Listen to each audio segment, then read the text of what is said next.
बेलपत्र के पत्र को तोड़ने से पहले एक नियम है कि बेलपत्र के पत्र को वृक्ष से जब तोड़ा जाता है तो सबसे पहले उसको मंत्र दिया जाता है। क्या कहा जाता है? ओम नमः शिवाय। बेलपत्र के पत्र को पेड़ पे से जब तोड़ा जाता है तो ओम नमः शिवाय का नाद किया जाता है। और बेलपत्र के पत्र में, इसमें तो वो नहीं है गूठी, बेलपत्र का जब पत्ता टूटता है तो यहाँ एक गूठी आ जाती है। देखा है आप लोगों ने? जम के तो बोलो, देखा है? तो बेलपत्र के पत्र में जो गूठी होती है उसको भी जब तोड़ा जाता है, उस गूठी को जब अलग किया जाता है तब भी शिव मंत्र उसको दिया जाता है। ओम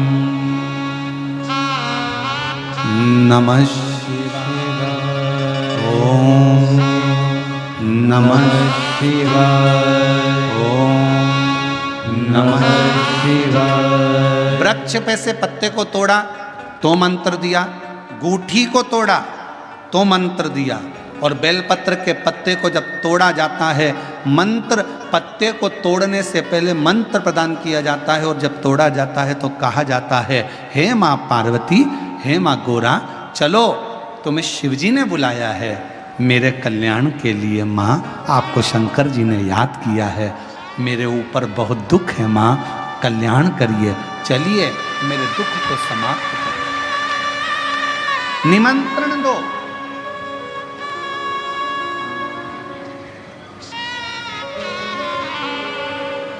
पहले नंबर पर क्या देना है बेलपत्र के पत्र को तोड़ने से पहले?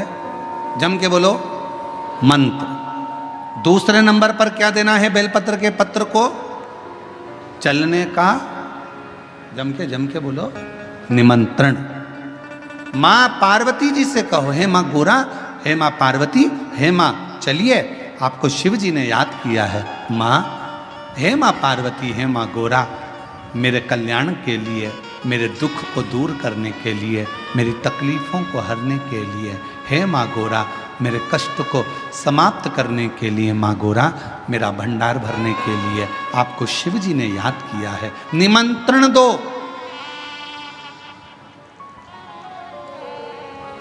लेकर आए, फिर गूठी तोड़ी, फिर मंत्र दिया, ओम नमः शिवाय, नमः शिवाय, नमः शिवाय। अब गुरुजी ने पूछा कि तुमने मंत्र दिया? नहीं। तुमने निमंत्रण दिया? नहीं। तो फिर तुम्हें क्या हक है कि बेलपत्र का पत्र तोड़ो?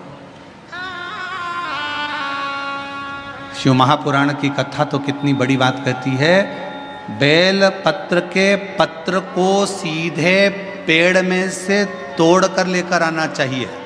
बेलपत्र की डंडी, कई माताओं की, कई भाइयों की आदत थी, बड़ी सी डंडी होती है, उसको वहाँ से काट लिया, तोड़ लिया, पूरी की पूरी डंडी तोड़ कर लिया है, फिर घर पर आकर उसमें से पत्तियाँ तोड़ ली, जो डंडी थी उसको पटक दिया। ना ना ना, ये गलत है, ये गलत है। वृक्ष से पत्तों को निमंत्रण देकर फिर तोड़ा जाता है, और फिर लेकर आकर दूठी तोड़ते समय भी शिव मंत्र को दिया जाता है। कुछ नियम है बेलपत्र के भी, उसको धारण करना चाहिए। कुछ जैसे डॉक्टर की गोली खाने के भी नियम होते हैं। डॉक्टर साहब लिखते हैं कि सुबह ये गोली लेना, शाम को ये लेना, ये भोजन के पहले लेना, ये भोजन के बाद लेना, और सुनो इसको गर्म दूध से ले लेना, इसको पानी से ले लेना। अब मालूम पड़े तुमने सोचा कि मैं एक काम करती हूँ, कहाँ मेरा टाइम बर्बाद करूँगी, सुबह लो, शाम को लो, दोपहर में लो, तो तुमने सारी गोली एक साथ खा गई। और फिर डॉक्टर के पास गई, डॉक्टर साहब मेरे को तो आराम ही नहीं लग रहा, मैंने 3 बार 15 दिन से गोली खा रही हूँ, 10 दिन से गोली खा रही हूँ। डॉक्टर साहब ने पूछा गोली खा रही हो तो क्या तुमने नियम धारण करा? हाँ। क्या क्या नियम धारण करा? सुबह की गोली सुबह खाई, भूखे पेट की भूखे पेट खाई, भोजन के बाद की भोजन के बाद खाई? नहीं नहीं नहीं, मेरे पास समय नहीं रहता, इसलिए सारी की सारी एक साथ खा गई। डॉक्टर ने कहा इसीलिए तो दवाई असर नहीं कर रही है, दवाई खाने का भी तरीका होता है। आवाज़ सेट नहीं है भाई, दवाई खाने का भी तरीका होता है। दवाई को खाने का भी एक तरीका है। उस दवाई को खाओगे, आनंद पाओगे, स्वस्थ हो जाओगे, रोग मुक्त हो जाएगा। तो दवाई के खाने का भी तरीका है। उसी तरह गुरु कह रहे हैं, संत ने कहा कि तुमने गलती करी, तुमने करी। पहले मंत्र दो, फिर से बोलो, पहले मंत्र, फिर निमंत्रण, फिर दूठी तोड़ते समय, फिर मंत्र, फिर ओम